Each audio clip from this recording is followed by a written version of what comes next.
안녕하세요，歡迎收睇 Toxic Baby 嘅韓劇韓星日報。5月5號係百想藝術大賞舉行嘅大日子，今年競爭真係非常激烈，因為年內有多部爆紅嘅劇集，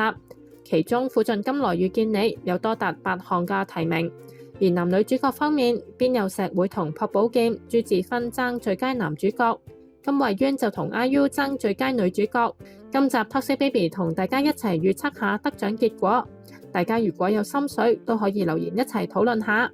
首先睇下最佳劇集獎，獲提名嘅有《背着線宰跑》、《玉是夫人傳》、《如此親密的背叛者》、《外傷重症中心》、《苦盡甘來遇見你》。Toxic Baby 嘅選擇好簡單，就係會令我一睇再睇㗎。喺呢5部劇集入面，只有《背着線宰跑》係 Toxic Baby 有翻睇，所以我估最佳劇集獎會由《背着線宰跑》奪得。然後劇本獎 ，Toxic Baby 之前睇過好多訪問同發佈會，苦盡甘來嘅演員都曾經透露過，劇本描寫得極為仔細㗎，就好似呢一幕，金明爸爸斜孭袋條帶扭住咗，金明幫佢整返好，呢個咁細微嘅動作都係劇本裡面寫好咗㗎。所以 Toxic Baby 覺得劇本獎會係苦盡甘來奪得。同樣道理，除咗講到劇本，苦盡甘來嘅演員都喺唔同訪問透露過，導演嘅要求真係非常高㗎。好似劇集入面咪會有 IU 獨家旁白嘅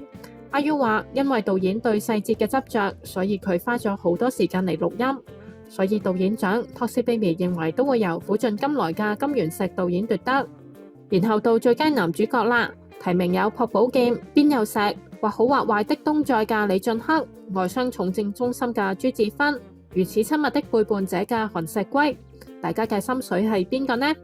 Toxic Baby 就會揀邊有石啦，因為善在呢個角色又要做專業歌手，又要做專業游泳健將，又要扮演19歲中學生，又要扮演30幾歲嘅大明星，真係唔係個個都做得到㗎。而邊有石就完美咁消化咗呢個角色，帶俾我哋難以忘懷嘅善宰，所以 Toxic Baby 真心希望佢可以成為今屆百想最佳男主角。至於最佳女主角，喺 Toxic Baby 心目中係 IU 同金惠淵之爭。要二揀一嘅話， Toxic Baby 覺得 IU 會係贏家，因為 IU 喺苦盡甘來一人分飾兩角，演技真係無可挑剔。除咗女主角， Toxic Baby 覺得最佳男女配角都會由苦盡甘來奪得㗎。傅信吉年輕到老伯伯都由崔代芬演，佢經常講緊呢一句，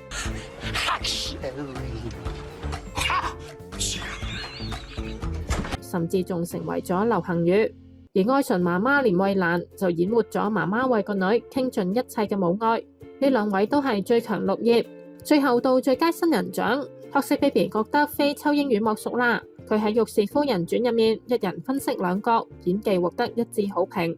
如果大家未睇過呢部劇，一定要睇啊！而新人女演員獎 ，Toxic Baby 就會揀外傷重症中心嘅賀瑩，佢飾演嘅黑道護士令人印象深刻。哎呀，係啦，仲有最後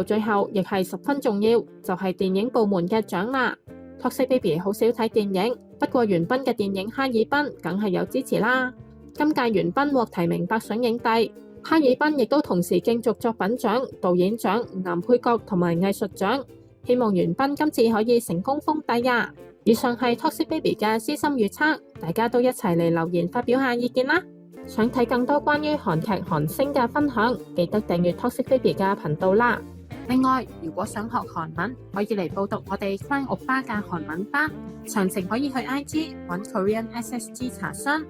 好啦，今次講到呢度，多謝大家嘅支持，下次再見，안녕，拜拜。